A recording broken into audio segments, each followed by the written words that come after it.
Hello and welcome back. In today's video, I'm overclocking the Intel Arc A770 all the way up to 2795 MHz using the ElmorLabs EVC2, Shimano's Arc OC tool, and EK-Quantum custom loop water cooling. I learned a lot when I overclocked the Arc A380 in SkatterBencher number 44, and using the knowledge gathered in that SkatterBencher guide, I was able to much more easily dial in the A770. The good news is that I think we worked around all the artificial limitations holding back the A770. However, that doesn't mean that we can now overclock this card to the moon. There's still a lot that we need to talk about. So let's do right that. Let's get started. The Intel Arc A770 is the Halo SKU in Intel's Alchemist graphics card lineup. It launched about 3 months after the A380. The A770 has two variants, an 8GB and a 16GB model. It's the 16GB model we're overclocking today. The MSRP of the A770 16GB is $350 Alchemist, previously known as DG2, is the codename for Intel's first generation desktop discrete graphics. It uses the Xe-HPG variant of the Intel Xe GPU architecture.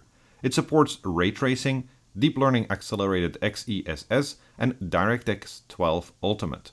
The Arc A770 is built on the TSMC N6 process and houses 32 Xe cores with 8 render slices and 32 ray tracing units.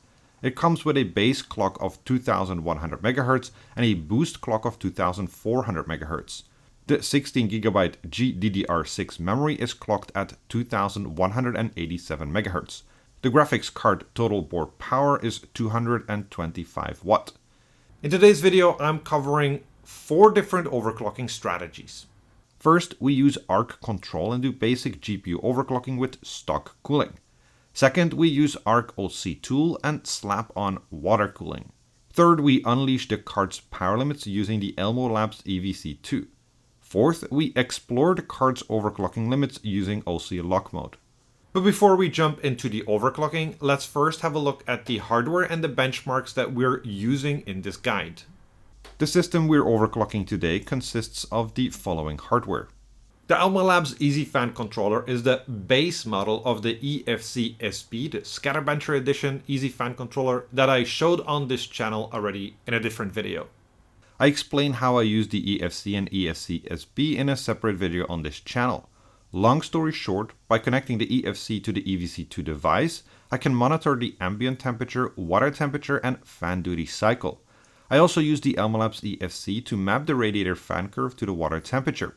Without going into too many details, I've attached an external temperature sensor from the water in the loop to the EFC. Then I use the low-high setting to map the fan curve from 25 to 40 degrees water temperature. I use this configuration for all overclocking strategies. The main takeaway from this configuration is that it gives us a good indication of whether or not our cooling solution is saturated. We use Windows 11 and the following benchmark applications to measure performance and ensure system stability. Before starting overclocking, of course, we have to check the performance at default settings. Here's the benchmark performance at stock. In a light workload, the GPU clock boosts up to 2400 MHz with 1.06 volt.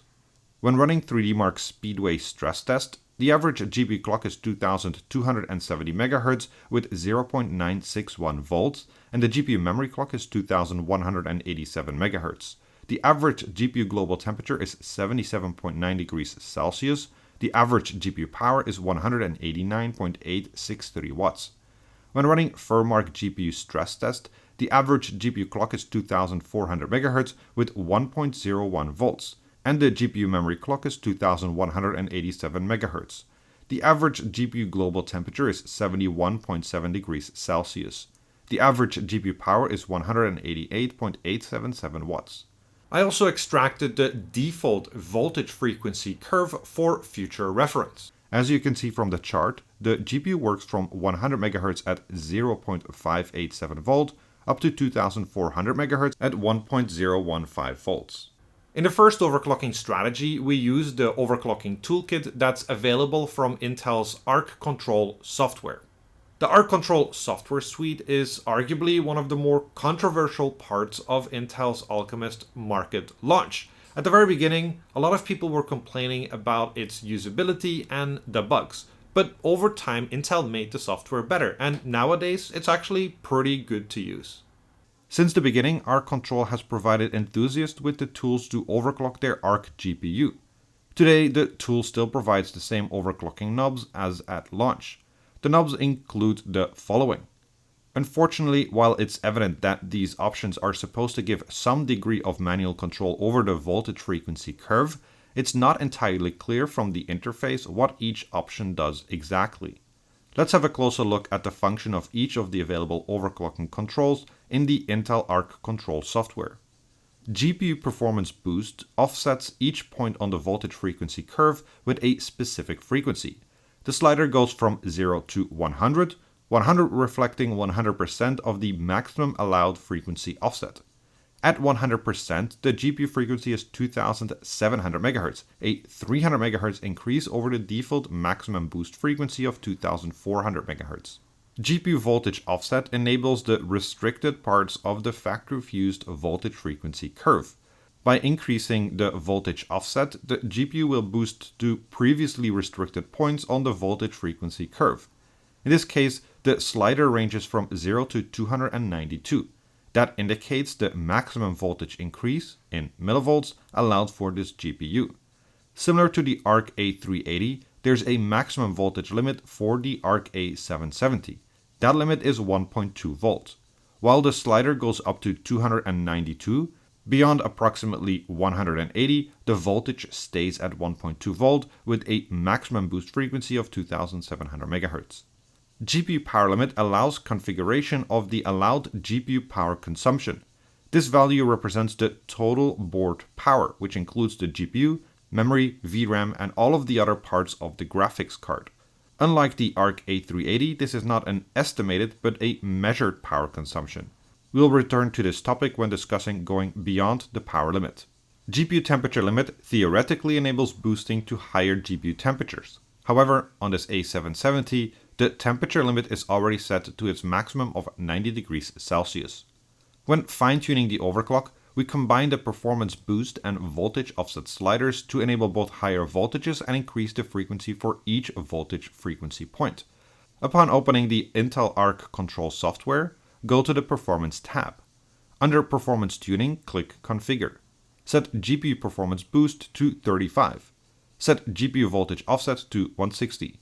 Set GPU Power Limit to 228 Watt. Then click Apply to confirm the settings. We reran the benchmarks and checked the performance increase compared to the default operation. The performance improvement after increasing the GPU clock frequency by about 6% is slightly all over the place. We see linear performance scaling in specific benchmarks, whereas in other benchmarks we only see minor performance improvements. We get a maximum performance improvement of plus 12.43% in Geekbench 6 Vulkan.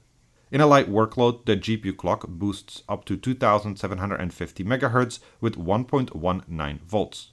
When running 3DMark Speedway stress test, the average GPU clock is 2516 MHz with 1.036 volts, and the GPU memory clock is 2187 MHz.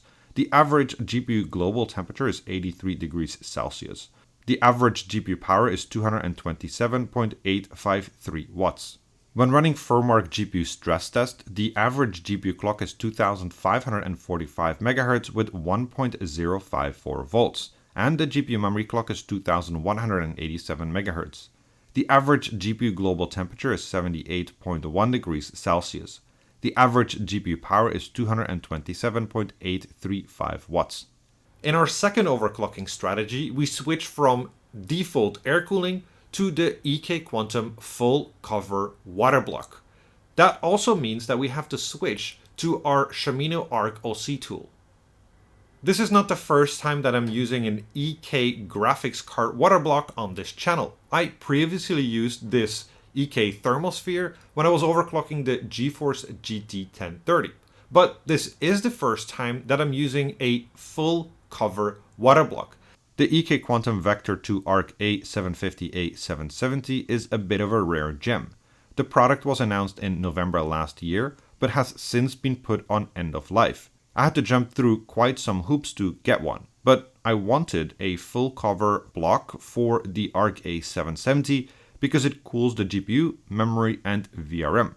As we've seen with several discrete graphics cards in the past, the VRM is very often a major bottleneck when trying to overclock them. We've seen that on the GeForce GT 1030, we saw that on the RX 6500 XT, and we also saw that on the Arc A380. With a full cover water block, the VRM components are actively cooled, and there should be less concern for the operating temperature when overclocking. After swapping the stock cooler with our EK-Quantum full cover water block, I tried to simply use the same settings as I did in the previous overclocking strategy. Unfortunately, the software cannot set the values since the fan has been removed, but luckily we have an alternative. Shimino's Arc OC tool. In the summer of 2022, when the Arc A-series GPUs had just launched in the market, there weren't many overclocking tools available. With the help of Shimino, we built a simple user interface that exposes the overclocking controls available via the publicly available Intel Graphics Control Library, or IGCL. This tool was essential to achieve the first 3 GHz overclock of an Intel Arc graphics card. Not so long ago, I shared the tool on my blog. The tool consists of 6 overclocking knobs: OC frequency and voltage offset, OC frequency and voltage lock, temperature limit, and power limit. We already know the offsets, temperature, and power limit from Intel's Arc control software. The knobs work the same except for the frequency offset, which is expressed as a percentage in the Arc control software and not as a frequency as in the Shimino Arc OC tool. A key benefit of the Shimino Arc OC tool is exposing the OC lock feature, which is unavailable in the Arc control software. We'll get back to that in our final overclocking strategy. Another benefit is that it gives a lot of information about the OC capabilities of the graphics card.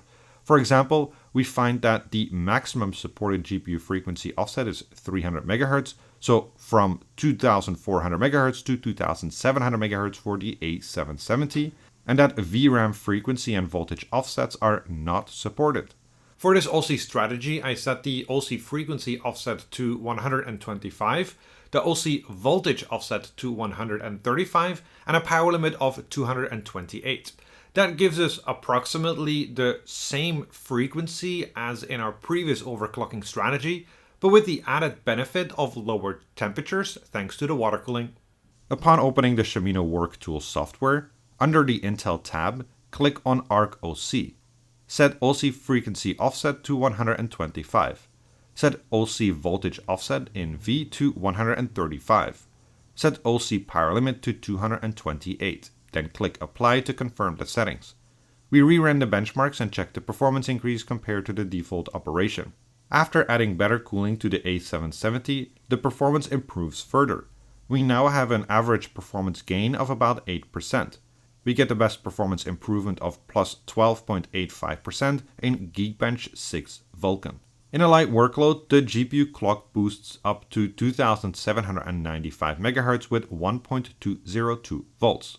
When running 3D Mark Speedway stress test, the average GPU clock is 2566 MHz with 1.07 volts, and the GPU memory clock is 2187 MHz. The average GPU global temperature is 56.9 degrees Celsius. The average GPU power is 227.854 watts. When running FurMark GPU stress test, the average GPU clock is 2580 MHz with 1.075 volts, and the GPU memory clock is 2187 MHz. The average GPU global temperature is 57.6 degrees Celsius. The average GPU power is 227.875 watts.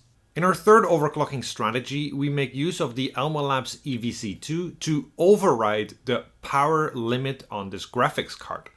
But first, let me show you a trick that worked on the Arc A380 using Predator Bifrost. To make a long story short, the Acer Predator Bifrost overclocking software allows users to create a user profile and manually adjust the power limit to any value. The process is as follows. open the Predator Bifrost software, create a new profile, then close the software. Now browse to App Data Roaming Predator Bifrost presets and open the settings file.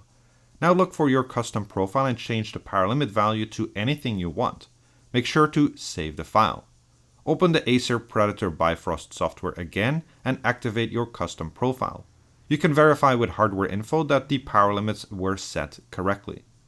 This method still works with the Arc A770, but it does seem that Intel has added some additional restrictions in their latest driver.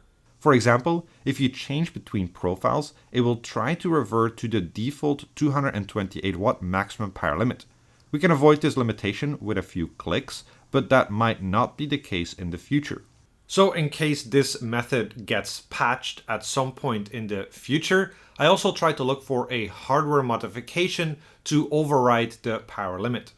The first task is, of course, to analyze the status quo. And as we've been discussing, the power limit is one of the main bottlenecks holding back the A770.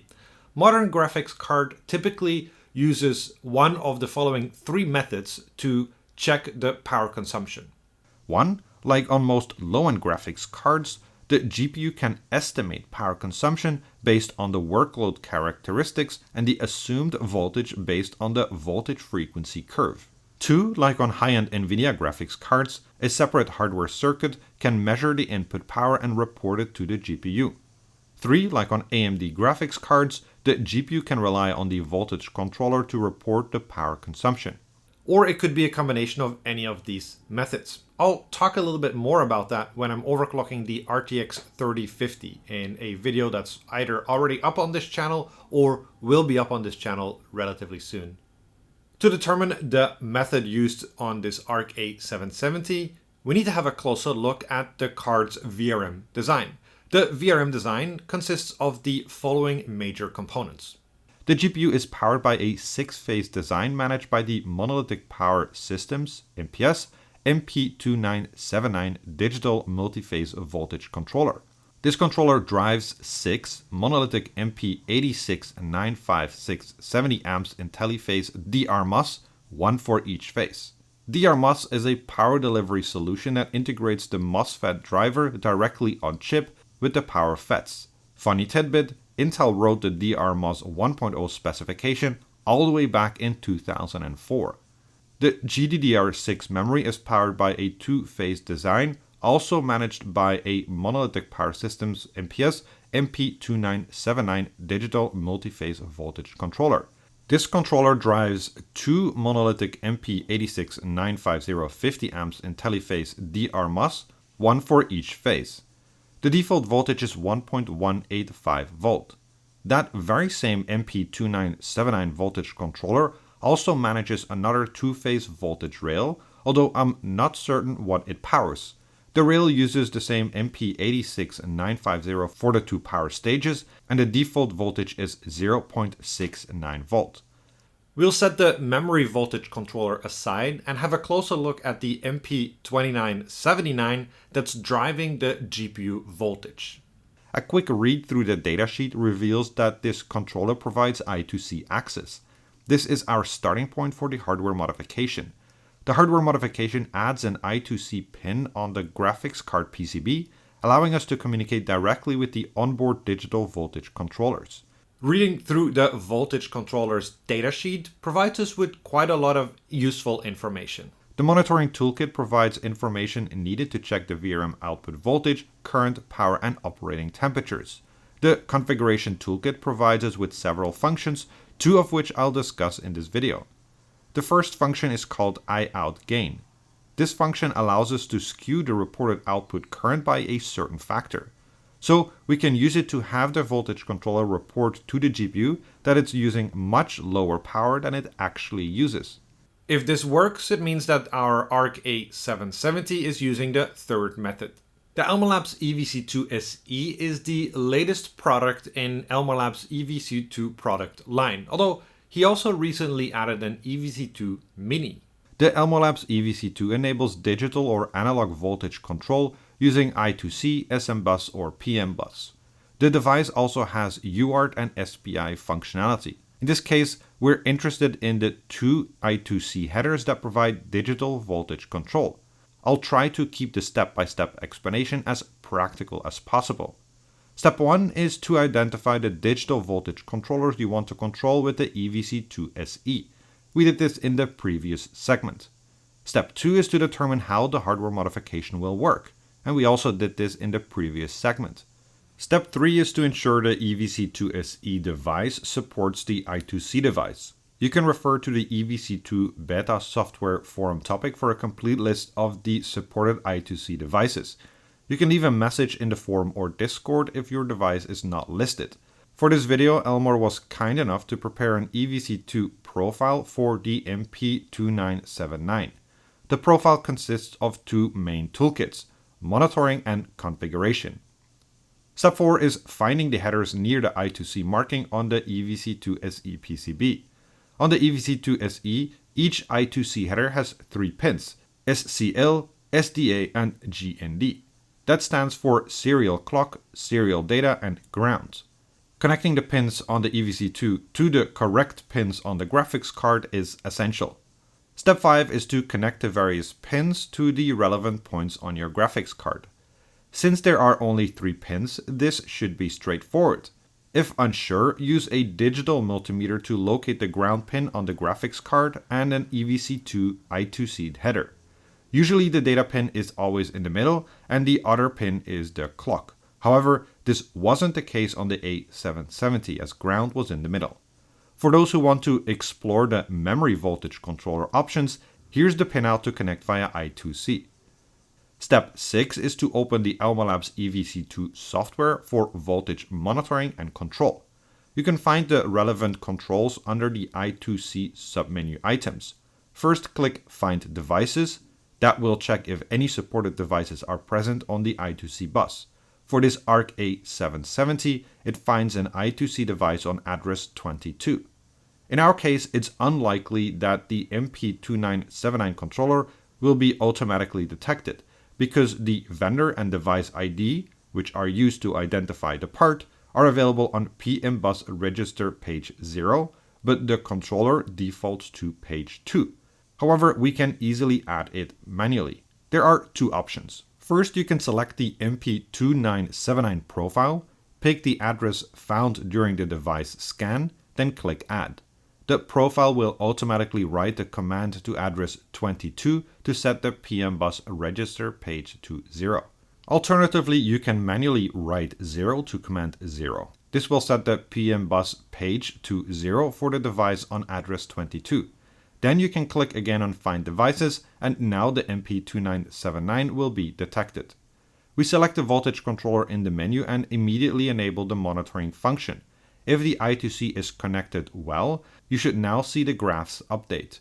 Now you can check if this controller indeed manages the GPU voltage. You can see the loop 1 output voltage jumps between 0.01 volt and 0.43 volt. Now we can adjust the voltage regulator parameters using the drop-down menus. After we adjust the I-out gain, we can validate by simply checking the power limit in hardware info. Luckily, this is indeed the method used for the Arc A770.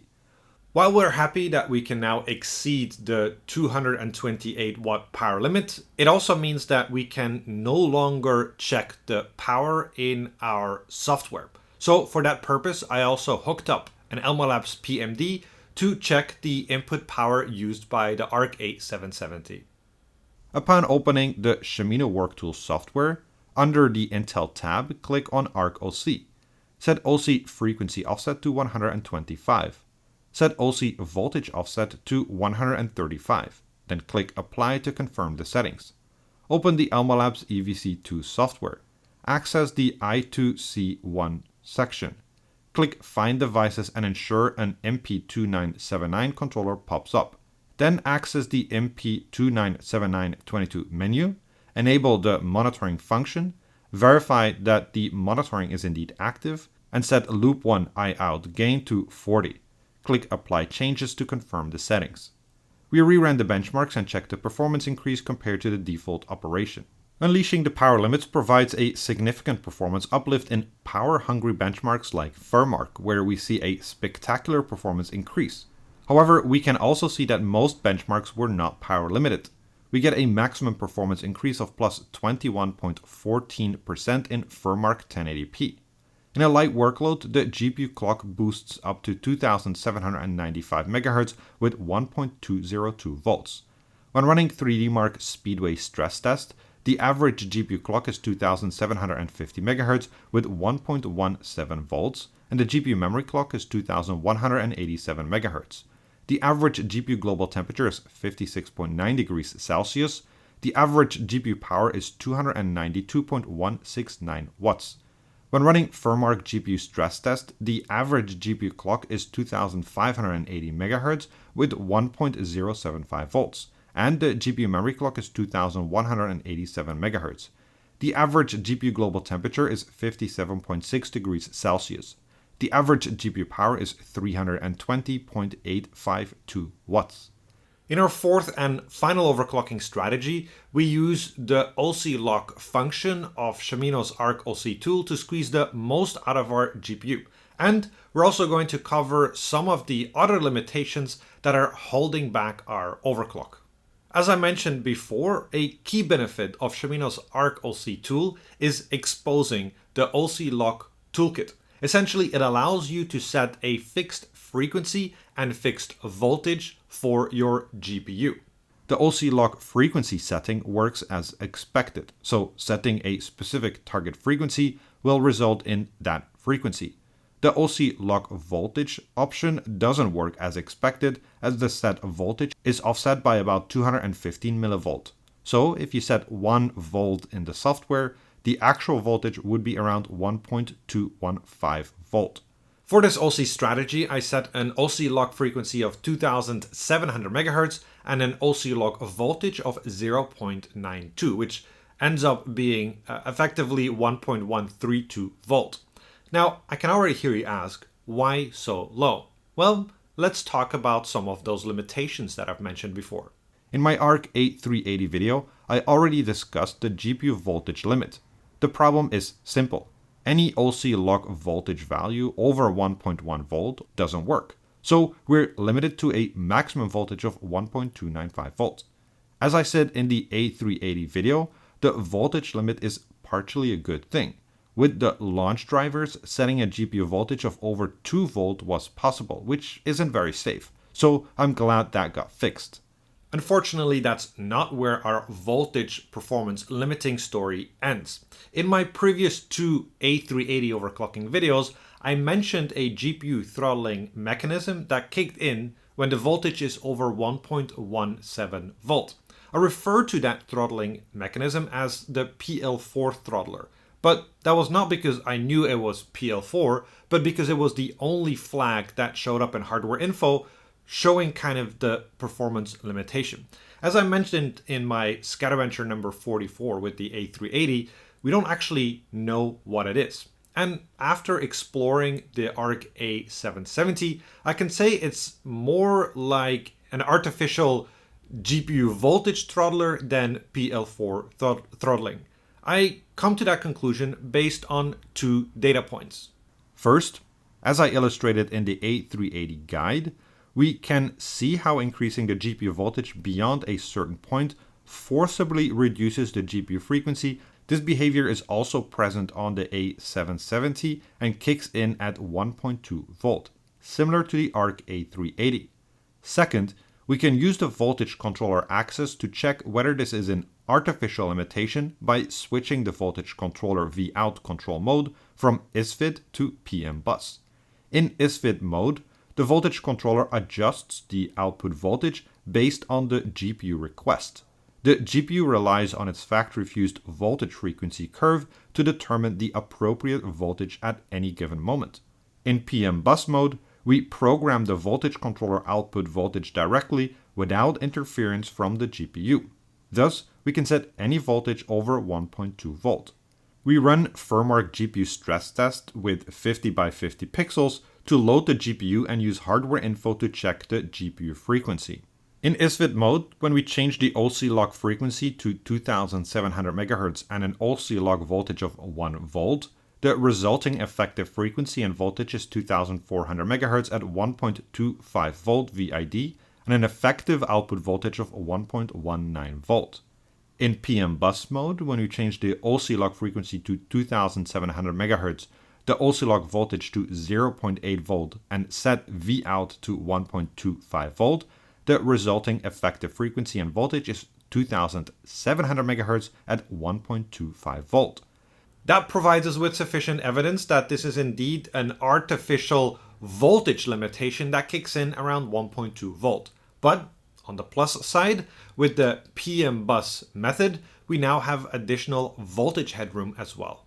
Unfortunately, while we've fixed now the voltage limitation, there's an even bigger bottleneck on this graphics card, the VRM temperature. I didn't highlight it in the previous OC strategy, but the VRM temperature during our firmware stability test is pretty high. At an input power of 320 watt, the VRM temperature is 86.6 degrees Celsius. We can demonstrate the problem more clearly by running firmware 1080p while monitoring the power consumption, voltage and peak VRM temperature. After increasing the voltage by 90 mV from 0.91 volt to 1 volt, the power consumption increases by 56 watt and the peak VRM temperature rises from 89 to 109 degrees Celsius. My first reaction of this really high VRM temperature was disbelief. The reason why I opted for a full cover water block was specifically to address my concerns with VRM temperature. After swapping out the thermal pads and reseating the water block more than a couple of times, I remembered the video that I made on the Z690 Torpedo EKX. In that video, I explored the impact of the EK light block on the VRM temperature. If you missed that video, a light block is like a monoblock because it cools both the CPU and the VRM. However, unlike the traditional monoblocks, the VRM isn't actively cooled by the liquid. Instead, the water block connects to the stock thermal solution with a thermal pad. I tested the VRM in various configurations down to 2 phases. In the 2-phase configuration, we saw a maximum VRM temperature exceeding 110 degrees Celsius as we pushed 121 amps per phase, each having 2 power stages, so about 60 amps per power stage. That gave me a first clue as to why the VRM temperature on our GPU is so high, even with water cooling. As I mentioned, the GPU is powered by a 6-phase design where each phase has 1 DRMOS power stage. That differs from the Z690 Torpedo EKX, which has 2 power stages per phase. During our firmware stability test from OC strategy number 3, we push 320 watt at 1 volt through 6 power stages. That's over 50 amps per power stage. Yes, the full cover water block provides superior cooling compared to the light block, but on a graphics card, there's also less PCB space for the heat to dissipate. So, all things considered, the high VRM temperature makes sense. So is there absolutely nothing that we can do? Well, let's have a look again at our VRM configuration. The junction temperature of the DRMOS power stages is 150 degrees Celsius, and the voltage controller's over temperature protection is set accordingly to 150 degrees Celsius. However, the voltage controller's maximum temperature is set to 115 degrees Celsius. When this temperature is reached, the VR hot asserts. VR hot is one of the many protections safeguarding your graphics card. It is a required signal from the voltage regulator to the chip, informing the chip that the VRM temperature is too high. In that case, the chip will throttle its frequency to ensure better protection. We can see this in action on the Arc A770.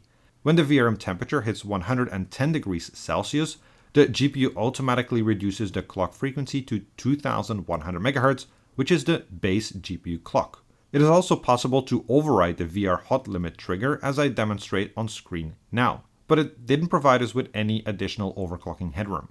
Side note, in case you're wondering why the thermal protection kicks in at 5 degrees Celsius lower than the VR hot trigger point, that's likely because Intel uses an activation trigger as extra protection, just like with ProcHot. Upon opening the Shimino WorkTools software, under the Intel tab, click on Arc OC. Set OC lock frequency to 2700. Set OC lock voltage to 0.92 volt. Then click Apply to confirm the settings. Open the ElmorLabs EVC2 software. Access the I2C1 section.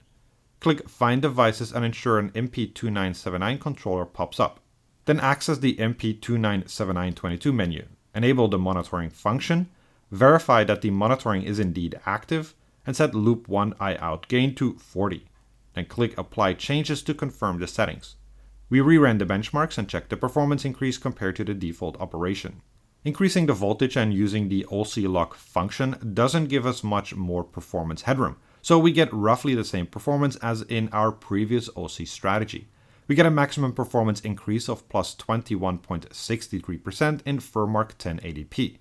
In a light workload, the GPU clock boosts up to 2702 MHz with 1.103 volts. When running 3DMark Speedway stress test, the average GPU clock is 2702 MHz with 0.99 effective voltage. The GPU memory clock is 2187 MHz. The average GPU global temperature is 60.9 degrees Celsius. The average GPU power is 270.710 watts. When running the FurMark GPU stress test, the average GPU clock is 2702 MHz with 0.986 effective voltage, and the GPU memory clock is 2187 MHz. The average GPU global temperature is 62.5 degrees Celsius. The average GPU power is 321.645 watts. So what would it take to run the Intel Arc A770 at 3 GHz? As it turns out, with 1.2 volt, we can run the GPU at 3 GHz at 100% load in the lightest of workloads, like FurMark GPU stress test with 50 by 50 pixels.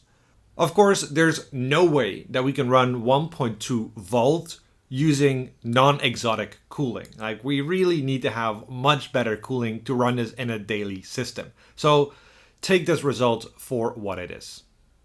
All right, let's wrap this up. The Intel Arc A770 is the second Arc graphics card that I've overclocked on this channel after the A380. Now, with the A380, there were some limitations that we were not able to overcome. And that's not quite the case with the A770. I think we've overcome pretty much all the artificial limitations. But that doesn't mean that we can now overclock this card to the moon. There are some major bottlenecks preventing us to do that. The first and most important bottleneck is the VRM. The 6 power stages on this graphics card are simply not enough to push the card beyond 330 watts. It would have been really cool to see what enthusiast grade VRMs, like for example on an ROG Strix or an Aorus Waterforce, would be able to do with this GPU. The second bottleneck is the kind of poor voltage scaling. We can get around 2.7 GHz with 1 volt, but then 2.8 GHz requires 100 millivolt more, and 3 GHz probably would require us to use 1.25 or maybe 1.3 volt. And there's simply no way to run that voltage if we're just using regular water cooling. We'll need exotic cooling for that.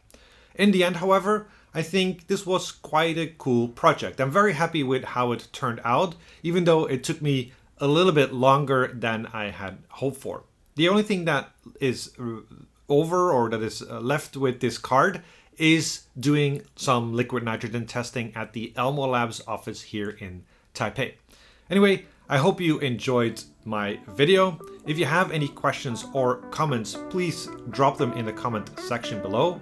I want to thank you for watching, and of course I want to thank my Patreon supporters for the support. And that's it. See you next time.